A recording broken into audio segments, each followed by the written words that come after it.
Pessoal, então vamos lá para a nossa aula sobre tecido conjuntivos especiais, né? Nós vamos dar continuidade a esse estudo.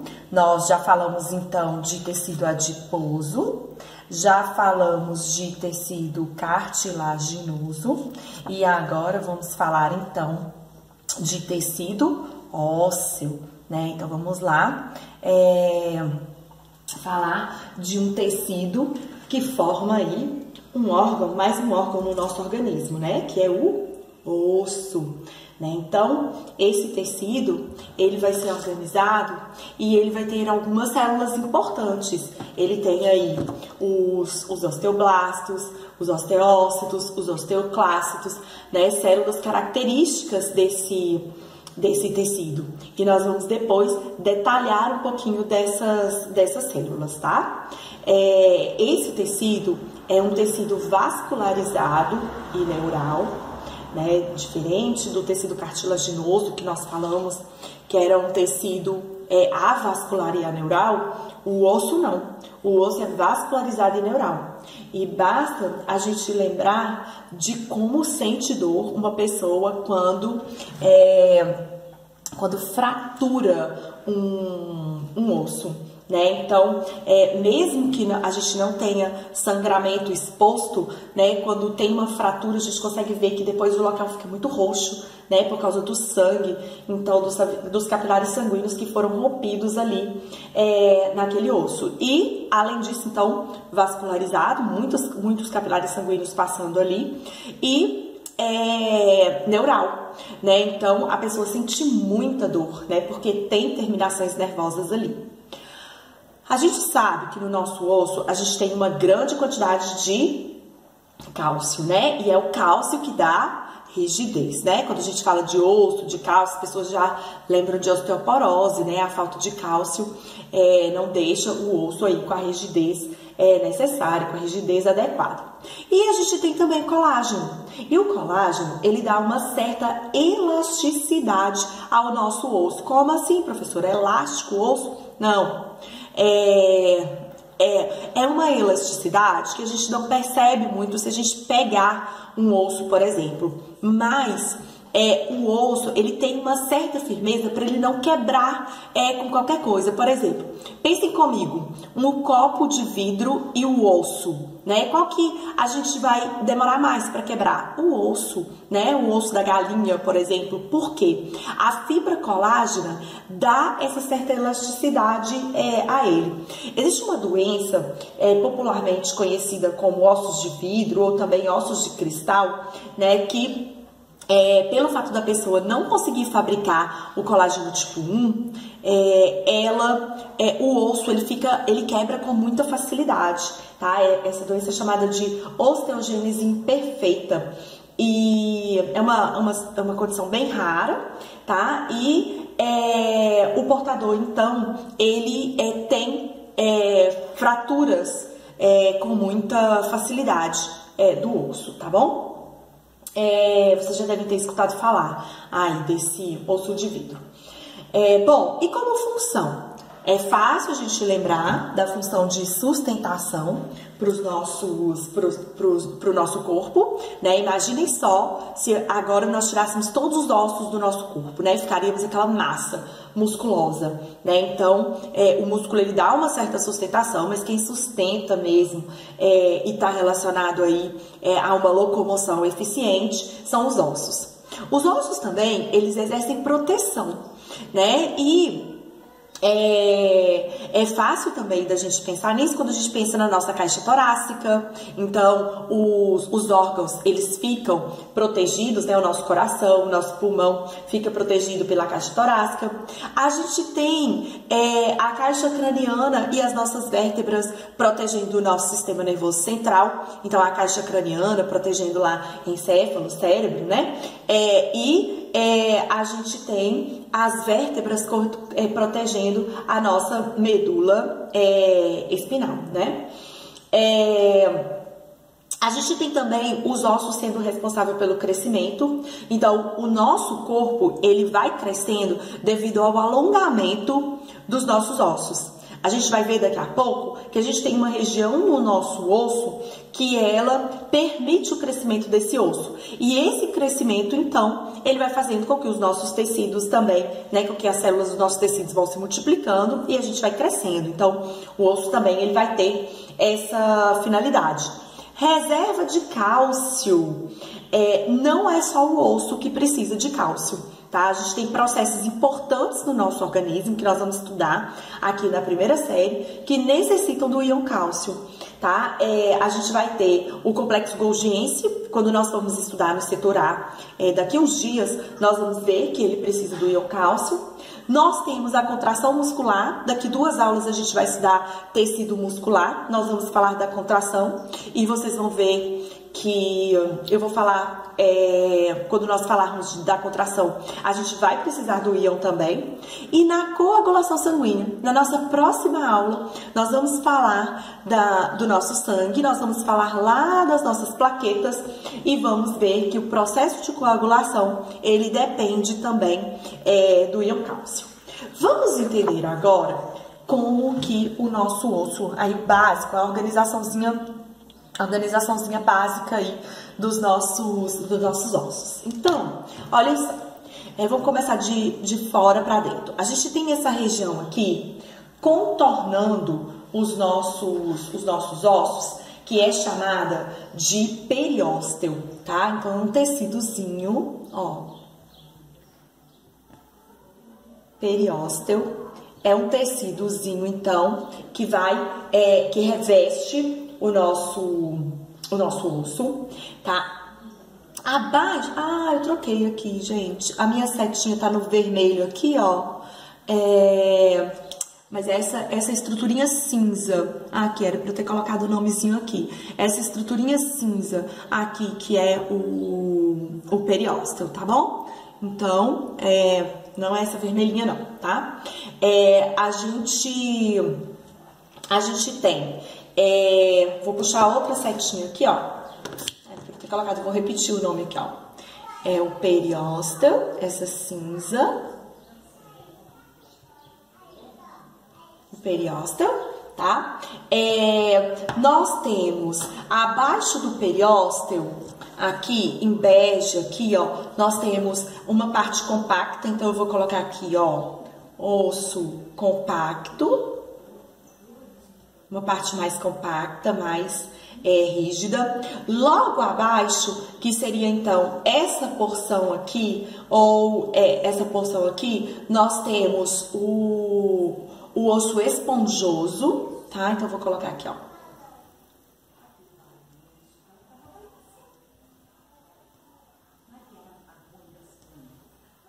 O osso esponjoso, tá? Dentro desse osso esponjoso, em vermelhinho aqui, nós temos então, eu vou puxar aqui, ó, aí nessa setinha aqui, ó, onde no lugar do periósteo aqui, nós temos a medula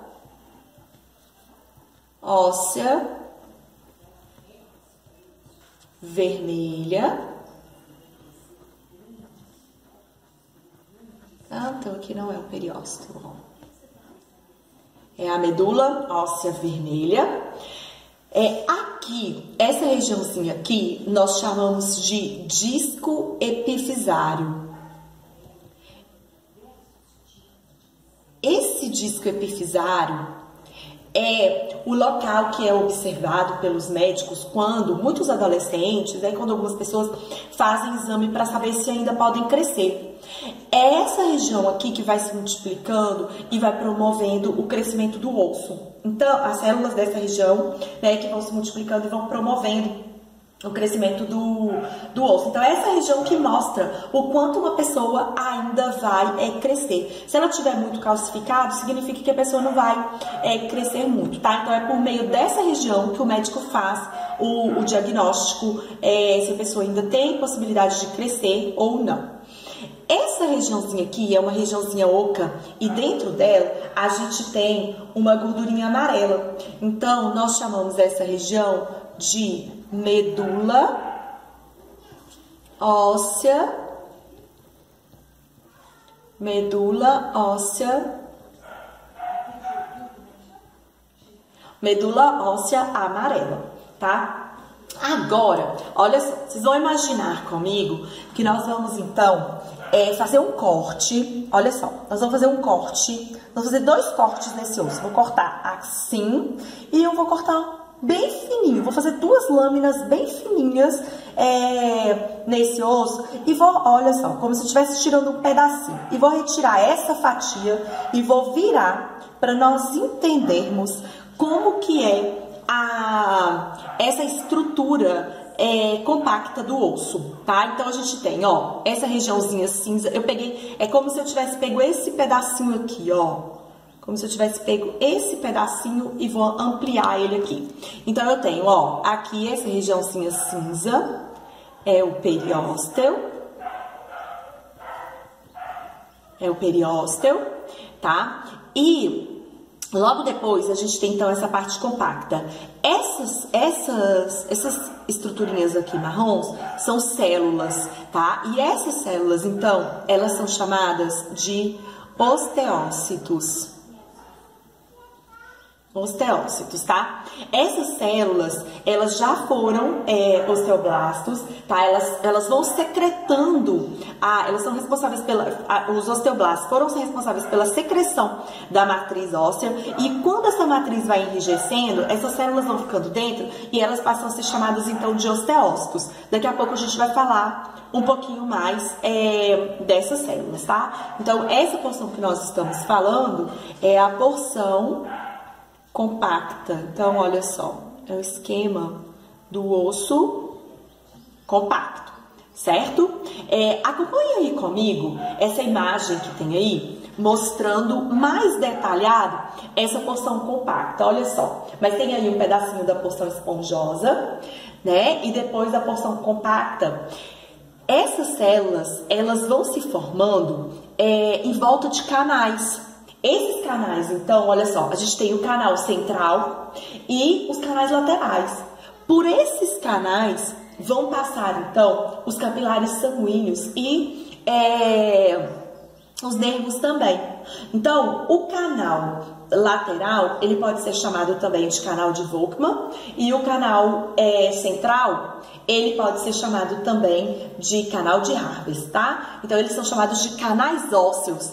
E por esses canais, então, a gente tem a passagem, dá para vocês verem aí, olha só, dá para ver os osteócitos também, organizados, como eu mostrei para vocês na imagem, tá? E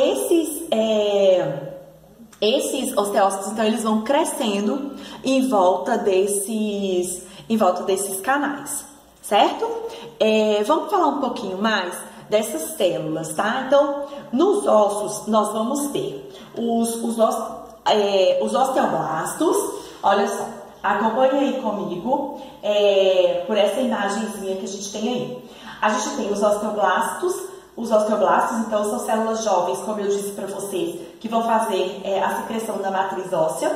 Essa matriz vai enrijecendo e essas células, então, elas vão chamadas de osteócitos. Então, os osteócitos, na verdade, são os osteoblastos já maduros e que não secretam mais a matriz óssea. E a gente tem também osteoclastos, olhem eles aí. Os osteoclastos são células que vão reabsorver o tecido ósseo durante sua formação, ou também na reparação de alguma fratura, tá? Eles vão estabelecer um equilíbrio aí com os osteoblastos, tá? Na modelagem e na manutenção também da estrutura óssea, na manutenção dos ossos. Bom, os osteoclastos, eles promovem a reabsorção de cálcio e fósforo, tá bom? A gente eu explico isso para vocês um pouquinho mais na nossa live, tá bom? Bom, então, de tecido ósseo, isso era o mais importante que nós tínhamos para falar. Agora nós vamos falar do tecido hematopoético. Então, o tecido hematopoético, hemato do grego significa sangue, Poético significa que forma. Então, hematopoético é o tecido que será responsável pelas células do nosso sangue, tá? Então, pelas células e também pelas plaquetas, que são pedacinhos de célula, tá? Esse tecido, ele vai estar lá, olha aqui, ó. Ele vai estar aqui nessa partezinha esponjosa do nosso osso, tá? Então, aqui, ó, onde a gente tem o osso esponjoso, a gente tem a medula óssea vermelha, tá? E além de estar na medula óssea vermelha, esse tecido, ele pode aparecer também no timo, no baço e nos linfonodos, tá bom? A gente vai estudar mais isso quando a gente estiver falando de fisiologia, lá na segunda série. Os nossos ossos, quando nós somos pequenininhos, na infância, o tecido hematopoético, ele vai estar presente em quase todos os nossos ossos. Já quando a gente vai crescendo, a gente vai encontrar o tecido hematopoético nos ossos maiores, tá? Em ossos mais longos, nas extremidades dos nossos ossos mais longos e também em ossos achatados, como por exemplo o externo, a clavícula, as costelas, nos ossos do crânio, tá? Nós vamos ter então tecido hematopoético. E como eu disse para vocês, então, olha só, tecido que forma o sangue, eu coloquei até entre parênteses aqui, mas é porque é esse tecido que vai ser responsável, então, pela formação dos glóbulos vermelhos, dos glóbulos brancos e também da nossa plaqueta, tá bom?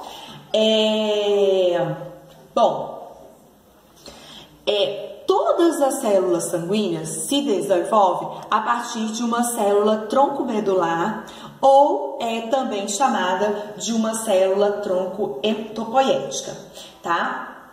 Essa célula tronco hematopoética é uma célula pluripotente, tá? Então, ela é derivada de uma célula totipotente, de uma célula embrionária. E aqui, vale a pena a gente parar um pouquinho para falar de um conceitozinho importante. Olha aqui, ó.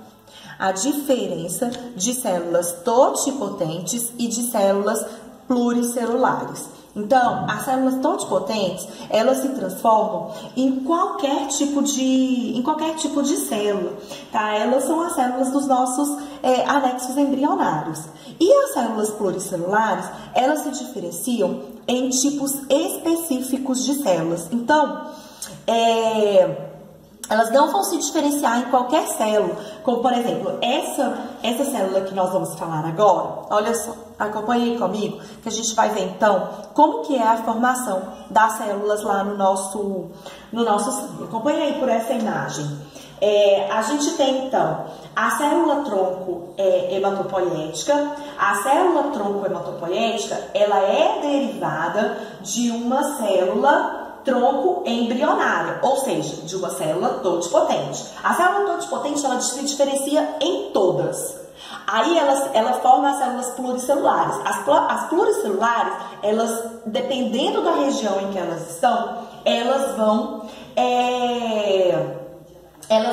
formar as células. Então, por exemplo, a célula tronco hematopoética é uma célula pluricelular e ela vai dar origem a quê? Às células do sangue, tá? Então, ela tá lá na medula óssea vermelha. Vocês estão vendo aí, ó, nessa imagem, a ampliação de um pedacinho, então, lá do tecido esponjoso. E no tecido esponjoso, então, a gente tem a medula óssea vermelha.